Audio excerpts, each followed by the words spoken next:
ovary. When you look at the ovary, this is the ovarian ligament. Remember we talked about the broad ligament? This is the broad ligament back here. Okay? This is the mesovarium. And then where you see all these blood vessels, that's the medulla. Where you see all these structures, that's the cortex.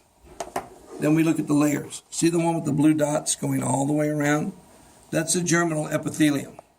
And look right underneath. See that little white cloud right underneath it? That's the tunica albuginea of the ovary.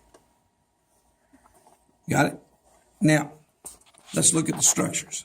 This is an egg nest, and it's the primordial follicles. The little blue dot is the oocyte. Some of them are going to become primordial follicles and has one ring of cells, and this is the oocyte. Some of them are going to become secondary. It has two rings of cells, and see that little black line? That's the follicular antrum. It's going to begin to enlarge, and this secondary, one of them, will become tertiary, and this is the tertiary follicle. This big space was that little black line. It's filled with a liquid called the liquor folliculi, and that's the oocyte. Now this one's already been ovulated. If it wasn't, it would be sticking in here. But when it ovulated, the liquor folliculi pushed it out, flushed it out. This little white cloud around the oocyte is the cumulus oophrus. When this ovulates, it collapses, and it's the corpus hemorrhagicum. Right? This is way up in the ovary. You'll never see this blood. Then it becomes the corpus luteum. One of two things is going to happen. If this oocyte does not get fertilized, this becomes the corpus periodicum. Okay? It's going to last for 12 to 14 days, and then it's going to dry up and become the corpus albicans, which is scar tissue.